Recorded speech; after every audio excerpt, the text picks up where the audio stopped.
Pessoal, hoje eu quero ensinar para vocês como fazer a parte de coloração no Bambu Studio. Aqui eu tenho uma peça aberta na qual eu peguei um modelo de um suporte de celular para um volante da Logitech e o cliente pediu para adicionar o símbolo da Fulltech. Então, nesse caso em específico, eu fiz uma coloração somente no símbolo que eu adicionei. Para fazer coloração existem várias formas. E o que eu quero passar para vocês hoje é sobre as estratégias e a inteligência na hora de projetar para poder aproveitar mais o tempo de purga e evitar desperdício tanto de tempo quanto de material. Então, nesse caso, eu poderia optar por fazer na base, na mesma camada, deixar ele rente junto com o preto. Só que cada vez que eu fosse fazer uma troca de cor, eu ia ter que trocar preto, branco e vermelho. Então aqui eu troco somente branco e vermelho, o que me economiza muito tempo e material. Nesse caso aqui, clicando em cima da peça e vindo em objetos, a gente tem duas maneiras de colorir.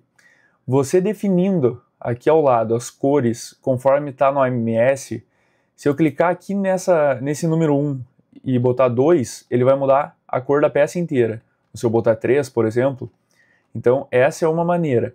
Sabendo qual cor está aqui, qual número, eu posso simplesmente clicar aqui e pelo teclado botar a cor que eu quero.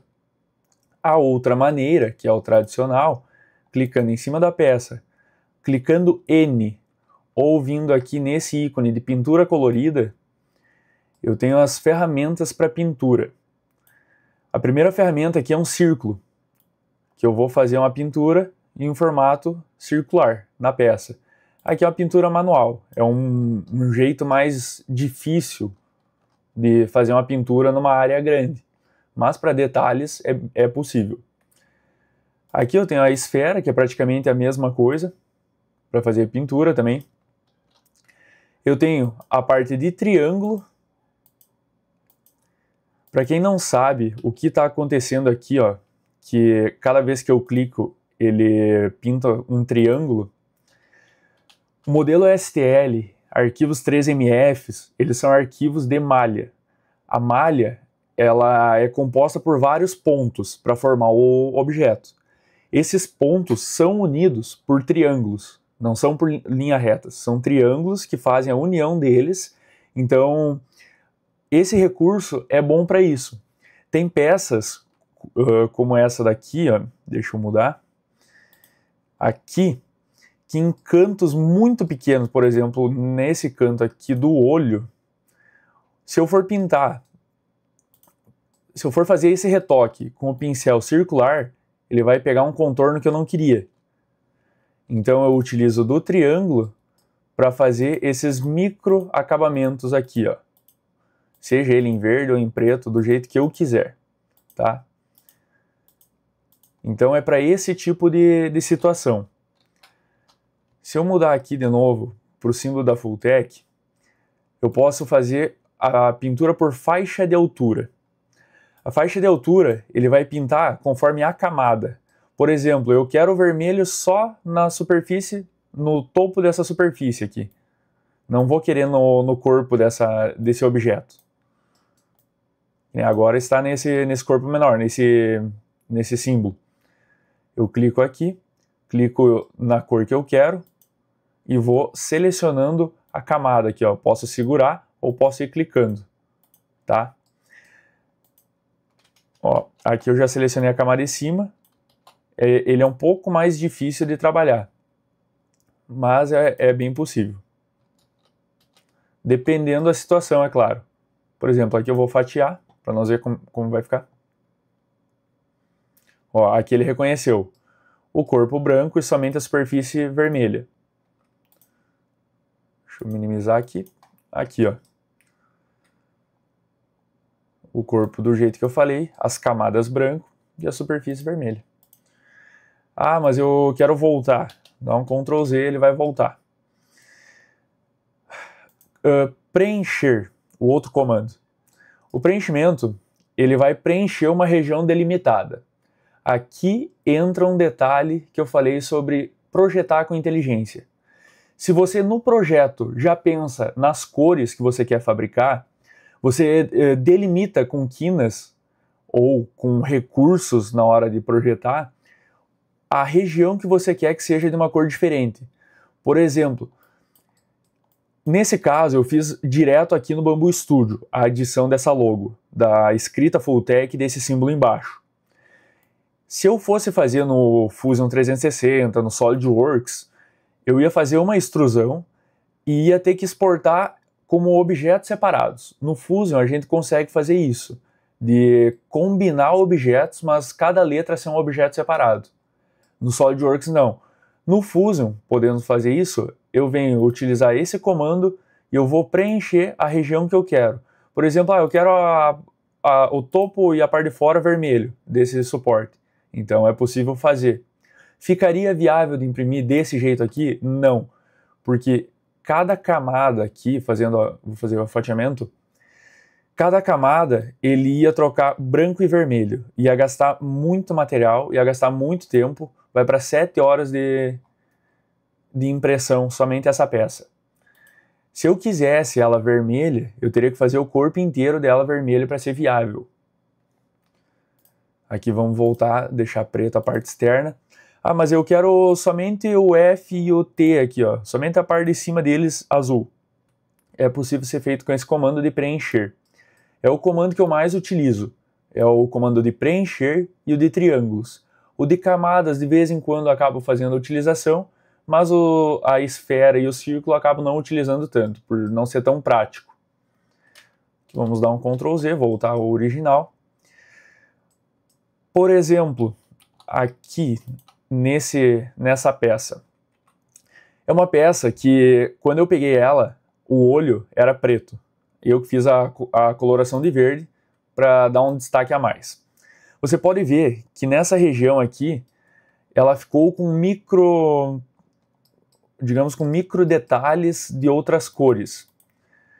Dependendo como eu faço essa pintura, eu tenho um comando que se chama preenchimento de lacunas.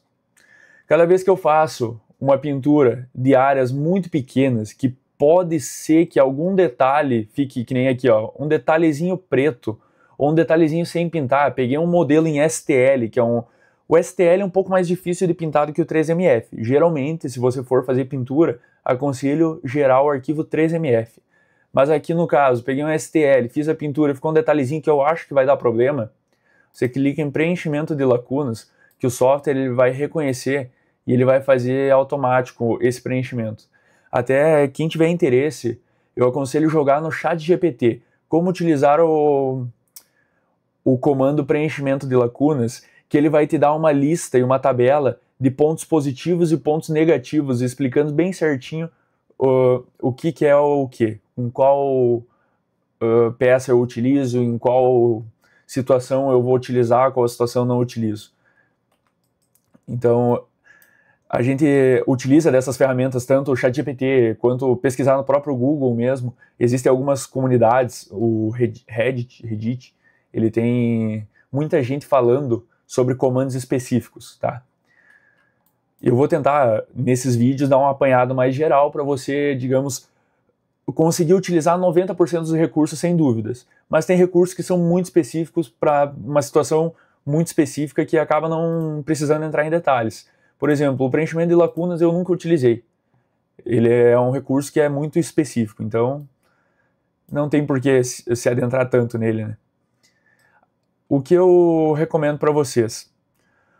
O círculo, nesse caso, se eu quiser adicionar um brilho no olhar aqui, eu posso vir em tamanho da caneta e aumentar ele, por exemplo, aqui para 4 milímetros. Vamos ver como é que vai ficar. Vai ficar muito grande. Então vamos deixar em 2. Eu posso dar um clique e ele vai adicionar esse detalhe a mais no olho. Vamos aqui tentar deixar um pouco mais real. Os dois do mesmo lado aqui. Como se ele estivesse olhando para algum lugar. Então é um recurso que eu não utilizo, mas para detalhes assim eu acho bem interessante o comando.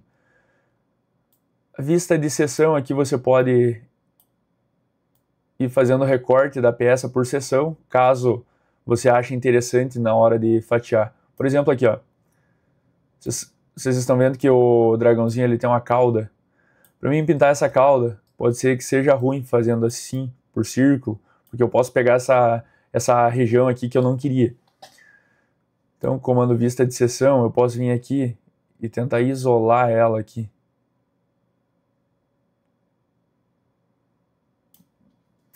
Bom, vamos tentar botar 0,70, não, 0,73, 0,74.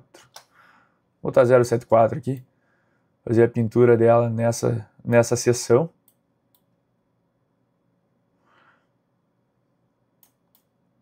E agora, quando eu voltar ela aqui para o original, ele vai ter pintado somente aquela região da seção que eu delimitei, tá? A parte vertical, se eu acionar essa parte vertical, eu vou fazer a pintura somente no modo vertical. Ele vai reconhecer o meu mouse trabalhando somente no vertical. Se eu selecionar a parte horizontal, ele vai fazer a pintura somente de forma horizontal. Se eu quiser adicionar, por exemplo, fazer, sei lá, um símbolo aqui, como se fosse uma tatuagem, tá? Então tem esse comando também. Vou voltar aqui para o original.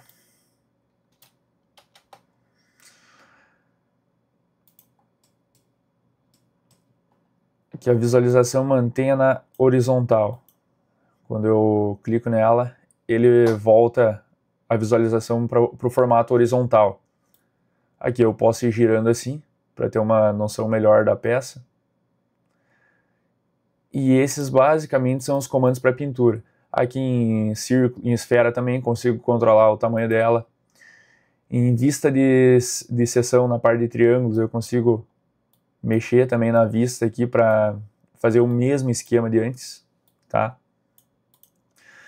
Aqui em faixa de altura, na parte do comando faixa de altura, eu consigo delimitar essa faixa de altura, que é a espessura da minha caneta.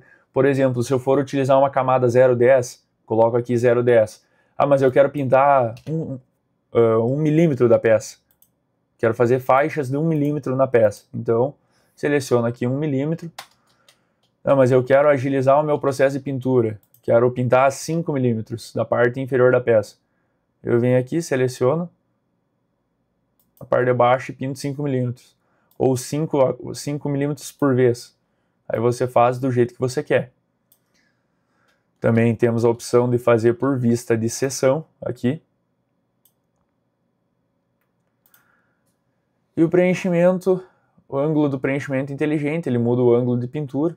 Aqui nessa parte de preenchimento também, como eu falei antes, dependendo do jeito que você modela, por exemplo aqui, ó, ele ficou as partes separadas. Então eu posso ir manchando a face do dragão utilizando essas partes que foi separada na hora da exportação do arquivo.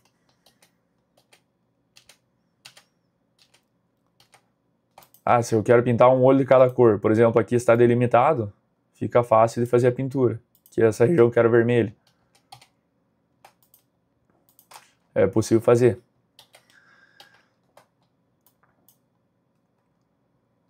E na parte de preenchimento de lacunas é onde eu disse que eu acabei não utilizando, porque é um recurso bem específico. Pessoal, eu acredito que de comandos seriam isso, os tipos de ferramenta. Agora, eu quero mostrar para vocês dois exemplos, que um é esse chaveiro aqui. Ele é um Viking, onde na parte de baixo, eu até tenho ele aqui, ó.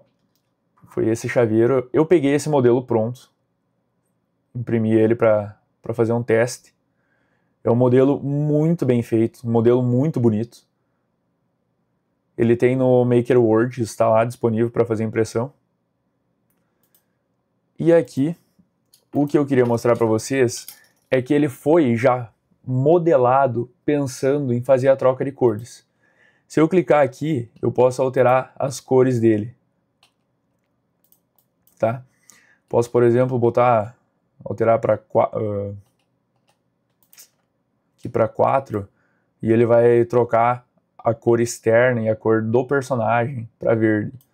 Se eu botar para 3 aqui, vou adicionar mais uma cor aqui. Para quem não sabe, já expliquei no vídeo anterior, mas esse mais e menos, ele adiciona uma cor ao seu projeto. Que, clicando em cima nesse quadradinho, eu posso escolher a cor. Escolhendo a cor, clico OK, ele vai salvar a cor aqui. Aí eu clico novamente aqui, como eu tinha mencionado antes, eu posso fazer a troca de cores somente pelos números, se estiver delimitado. Deixar branco, original. E como eu mencionei, esse é um arquivo que ele foi feito para ter troca de cores, tá? Ele é um arquivo que, se eu fatiar ele aqui agora, o filamento que eu utilizo como base, aqui eu posso editar o valor dele, eu uso em média R$150 o quilo. É o filamento que eu utilizo aqui. Ele chega com o frete a R$150. Como eu defino isso, Marco? Venho aqui nesses 3 pontinhos, editar. Ah, quero botar R$200 aqui. Seleciono R$200, venho em salvar. Ele vai dar um aviso aqui, salvar filamento como? Posso editar para 0,3. Ou posso botar aqui R$200 e dar um OK. Mas eu vou deixar por padrão esse que eu sempre utilizo. Na hora do fatiamento, eu tenho aqui, ele pode aparecer para mim aqui em tipo de linha, que é essa aba aqui, ou eu venho aqui em cima em esquema de cores e mudo para filamento. Ele vai me dar o filamento gasto no modelo, na parte o corado, torre e o total. O total aqui, ele gastou 7,02 gramas, com custo aproximado de R$1,12. Se eu fosse fazer duas peças, ele teria que gastar 14 gramas e iria para R$2,24 aproximadamente. E um tempo aqui de 30 minutos, então demoraria uma hora, arredondando.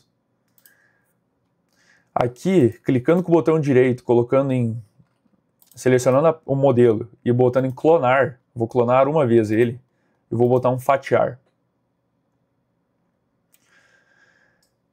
De 1 hora, que teoricamente teria que ser, ele foi para 47 minutos. E era para ser R$2,24, mas com R$1,94. Como assim? E aqui não era para ser 14 gramas de material? Essa é a parte que a gente usa a estratégia na hora da venda, na hora de pensar para vender. Cada vez que eu faço uma troca de cor, seja na mesma camada, seja num objeto separado, eu vou gastar um tempo de purga e eu vou desperdiçar um material para fazer a limpeza do bico. Pensando nisso, para economizar, se eu for fazer o objeto para mim, ou para reduzir o custo para o cliente final, eu geralmente, assim, eu sempre vou preencher a mesa com as peças. Por exemplo, em uma peça aqui, eu gastei R$1,12, mas em 2 peças eu gastei R$1,94. Se eu encher a mesa, fazer 10 peças, eu não ia gastar R$11,20. Eu vou gastar bem menos. Posso até mostrar para vocês aqui, se ele aceitar fazer.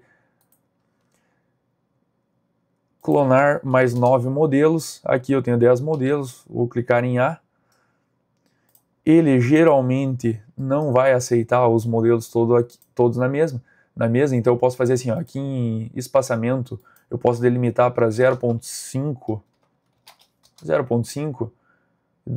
tirar esse alinhar e botar organizar, que ele vai caber todos na mesa aqui.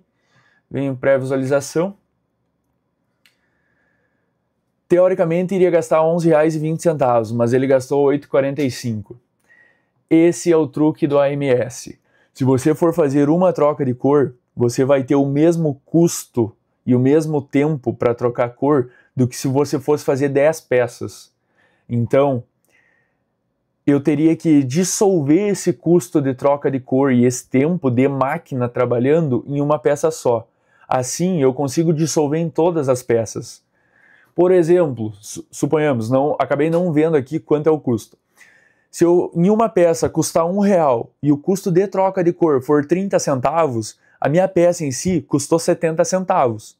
Agora, se eu pegar 10 peças e eu ter esse custo de troca de cor entre 10 peças, eu vou diluir esses 30 centavos que eu gastei para fazer uma peça, eu vou diluir esses 30 centavos em 10 peças. Então a troca de cor vai custar 3 centavos, diminuindo o custo final para o cliente e aumentando a minha margem. E isso a gente tem que pensar, porque a troca de cor, além de demandar esse custo, ela demanda um tempo. É o mesmo tempo que eu vou ter a purga fazendo uma peça ou fazendo a mesa inteira com várias peças. Por isso que vocês, geralmente, quando vê vídeo na internet do pessoal imprimindo colorido, imprimindo bonequinhos, eles fazem vários, fazem 30, 40 bonequinhos na mesma mesa para aproveitar. E isso é uma coisa que tem que levar em conta na hora de calcular e de fazer o orçamento para o cliente. Por exemplo, aqui eu tive 3 trocas de cores, mas no projeto aqui do dragão, eu vou ter, por exemplo, vamos fatiar aqui, vai demorar um pouquinho, mas a gente vai ter muito mais troca de cores, porque tem áreas que ele vai trocar 3 cores na mesma camada. E isso, até para o processamento, fica bem mais lento.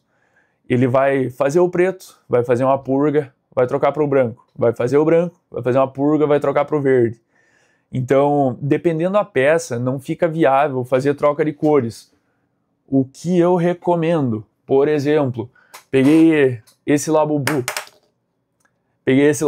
pronto no Maker Word. Ele é uma peça de encaixe. Todas as peças aqui, tanto o nariz, que eu não vou tirar agora, quanto os olhos, eles são peças encaixadas.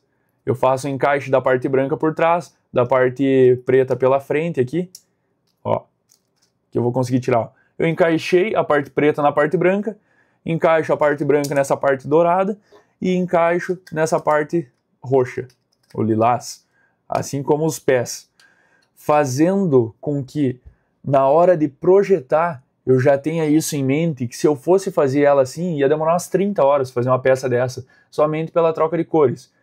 Essa peça aqui eu acho que foi impressa ao todo umas 10 horas. Como a altura de camada da parte roxa é uma altura baixa, eu usei 0,12, 0,16, eu consigo imprimir a parte roxa separado. Essas outras peças aqui, a parte dourada demorou 1 hora, eu acho, um pouco menos de 1 hora, a parte preta e a parte branca não demorou 1 hora.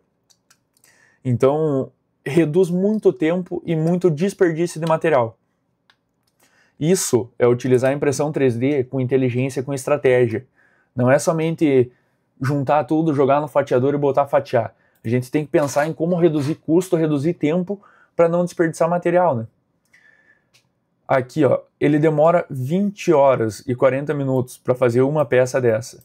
Porque como eu mencionei, deixa eu minimizar aqui, nessa região do olho do dragão, eu vou ter 3 trocas de cores na mesma camada. É uma peça tão grande que o computador até fica lento. Aqui, ó. Ele vai fazer a parte branca, mudou para o filamento preto, e daí ele vem lá no final e faz a parte verde. Daí na próxima camada, ele vai aproveitar o verde, depois vai fazer o preto e depois o branco. Na próxima ele faz o branco, depois o preto e depois o verde. O software ele faz esse reconhecimento de aproveitar a última cor para ser a primeira da camada seguinte. Mas a gente tem que pensar, digamos, além disso, como otimizar ainda mais. Então, se eu fosse modelar essa peça, eu faria o olho desencaixado. Ah, mas tem o trabalho de colar, vou ter o trabalho de tirar um tempo para dar o acabamento. Sim, mas você vai fazer a peça em si em bem menos tempo. E eu vou mostrar para vocês agora aqui, se eu fosse fazer ela toda de uma cor só. Deixa eu pegar aqui. Aqui eu acho que em objetos eu consigo... Não. Bom, vamos botar preto, preenchimento, vamos preencher isso aqui. 20 horas e 41 minutos tinha dado anteriormente. Vamos fazer com o olho preenchido, para nós ter uma noção de quanto tempo iria demorar se eu fosse fazer o olho separado, se seria viável fazer esse processo de colagem ou não. Pessoal, voltando aqui, demorou de 20 horas e 40 minutos, veio para 13 horas e 12 minutos, a peça inteira. Se eu tirar a parte do olho e fizer ele desencaixado, vai baixar um pouco o tempo aqui, mas não é muito. Mas o que eu quero mostrar para vocês é que eu economizei quase 8 horas de impressão somente com o olho da peça. E isso a gente tem que pensar na hora do projeto. Quantas peças a mais você consegue fazer em uma semana, economizando 8 horas por modelo? Quantos olhos eu consigo colar em bonequinhos nessas 7 horas que eu economizei? Quanta coisa eu consigo vender a mais nesse tempo, se eu for focar, por exemplo, no marketing da loja ou da empresa, né, para poder fazer a venda dessas peças. Então, tudo isso é detalhezinhos que muita gente não comenta, mas que eu tento deixar isso claro para vocês. Eu não sei se você sabe, mas eu já tenho hoje 3 anos de impressão 3D, fazem 4 anos já que eu estudo sobre impressão 3D desde 2021. Em 2022 eu comprei a primeira máquina, 5 meses depois eu comprei a segunda. Hoje eu tenho 6 máquinas em casa e presto esse serviço tanto de projetar peças e entregar. Estou me formando em engenharia mecânica, então eu faço modelos de peças paramétricas, quanto eu presto serviço de consultoria para quem está iniciando hoje na impressão 3D. O meu canal no YouTube hoje eu tenho o foco de ensinar as pessoas. Não é fazer uma promoção pessoal, mas sim ensinar, porque cada dia mais tem gente que compra as máquinas de entrada. Hoje uma impressora 3D é como se fosse um computador em 2010, ainda é uma novidade para alguns, mas já está em boa parte das casas, do pessoal que curte mais a parte de tecnologia, o mundo maker. Eu acredito seriamente, e conversando com pessoas influentes no meio 3D do Brasil, que até 2030, 2035, quase todas as casas vão ter uma impressora 3D, assim como tinha um computador. Porque é uma tecnologia que veio, que vai ficar, é uma tecnologia que ajuda muito no dia a dia em qualquer área, seja você fotógrafo, dentista, engenheiro, médico, terapeuta, fisioterapeuta. A gente atende, eu particularmente atendo uma gama diversa de clientes. E o pessoal está comprando, a máquina está ficando barata, só que a gente tem que entregar e falar a verdade. Aqui tudo é questão de estratégia. Você fazendo todo dia uma peça, você mexendo no fatiador todo dia, você vai começar a entender e começar a desenvolver estratégias que vai te ajudar a economizar tempo, economizar dinheiro e a entregar um produto melhor. Então, a minha ideia hoje é te ensinar a usar. Se você quer saber mais, quer mais dicas, eu posto no meu Instagram, que está passando aqui na tela, quase semanalmente 1 ou 2 dicas. Vou tentar postar mais seguido, mas hoje, por conta do meu trabalho e da faculdade, acabo não conseguindo postar todo dia. Se você tem alguma dica, quer alguma sugestão, tem alguma ideia de vídeo que eu posso fazer para te ajudar, comenta aqui embaixo. O seu comentário é muito importante para mim saber o rumo que eu devo tomar. Por exemplo, teve comentário sobre questão de velocidade. O próximo vídeo vai ser sobre a questão de velocidade. Teve vários comentários sobre essa parte de pintura. Então, vamos fazer vídeos dedicados à sua dúvida. Eu agradeço a todo mundo que prestou atenção em mais um vídeo, que ficou aqui até o final. E comente aí embaixo qual será o próximo assunto que eu devo abordar, tá bom? Muito obrigado e até mais.